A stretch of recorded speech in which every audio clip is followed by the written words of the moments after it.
Some say living in the Northwest can soothe the spirit and quiet the noise within. But for people with stormy personalities, can this place calm the force of a louder soul? And what if that louder soul is legendary martial artist Bruce Lee? Born in San Francisco but raised in Hong Kong, Bruce Lee landed in Seattle in 1959. He'd been getting into street fights back home, and his parents worried he'd get killed, so they sent him here to chill. That chapter in Lee's life now takes center stage in the Seattle Children's Theater play, Young Dragon, A Bruce Lee Story. The thing that everybody is interested in is the movie star. This really focuses on the young man before all of that, which I think is a really important and foundational piece to his story. Bruce Lee shows us in this story that he is maybe at times struggling, and even though we see him as this iconic figure, we also see his humanity. Lee wrestled with his mixed race identity and the pressure to meet expectations, fighting to stay true to himself. Step, slaw, step, slaw. Themes many in the cast relate to. In rehearsal, as we were walking through them, I had to sit and think and go, oh, that's hitting harder today than I expected. Yeah. This is the expectations your parents have for you. This is what it means to be an Asian American, about not being Chinese enough, always getting compared to everyone else. I love my mother. One of my first memories of my mother, who is a Korean mom all the way, was her whispering in my ear, you should be a doctor.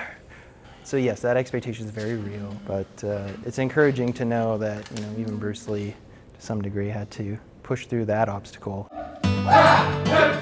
As you can imagine, any performance about Bruce Lee's life features complex fight choreography. Surprisingly, the cast has little experience with martial arts. Nope, just this. I'm just kidding. Mostly I just had friends who loved martial arts and wanted to show me how much they loved it on me.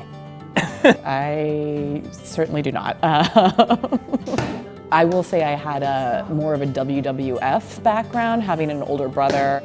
There is sort of an expectation on you when you're an Asian actor, an Asian performer, to know martial arts. I think to some degree I maybe shied away from that a little bit more than I'm proud of, but in preparation for this, it kind of was like making up for a decade of avoiding it. What is it that I can get you to do reliably, consistently in the very short amount of time we have? Thankfully for this show, we're going to dedicate so much time for the fights because it's such a fight-heavy show.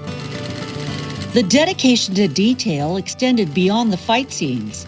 The costume and props departments carefully recreated early 60s clothing, and they made fabric food look good enough to eat. It's got little magnets sewn in the corners, a little fold and a little fold, et voila. But as long as it looks good from 3 feet away, then you're golden. The play suggests the rain and waters of the Northwest reshaped Bruce Lee's essence. So instead of fighting his way through obstacles, he learned to flow. It all comes back to the adaptability of being like water. Just because you're different perhaps gives you more ways to see situations and therefore more solutions. There's signs and symbols of different ways to move through the world as opposed to stop signs. I am constantly in my own life sort of going, okay, I'm faced with this now. Do I go hard? Do I go soft? Do I let it go? Do I move around it? To have that sense of both inner peace and simultaneous drive is a really hard balance to strike. There are so many things, that can be frustrating or you feel powerless. Young Dragon's premiere was in February 2026 in Seattle. From there, it was supposed to travel to Washington, D.C. But plans changed, and like Bruce Lee himself, the production had to stay fluid. This was the right decision for us at this time. We were hearing our community speak louder and louder about maybe how they were thinking or feeling. This play in particular allows us to open up a conversation with our young people about the journeys that we have to take to find who we are, which at the end of the day, those are not necessarily political, those are just a universal human experience. When the curtains finally rose, the young dragon experience seemed to hit its marks, especially with Bruce Lee's widow, Linda Lee Cadwell, who attended opening weekend. My mom said it was so true to heart. She was like, it was a little eerie to watch my whole life right there, but she said that they really got it right. For those who are the die-hard Bruce Lee fans, see a little small Easter eggs or snippets that we're putting in for them. What better way to make him and his family proud to embrace his image in the way that feels the most fluid for me to express. I think everyone should get to play Bruce Lee. He is that, to me, eternal and universal.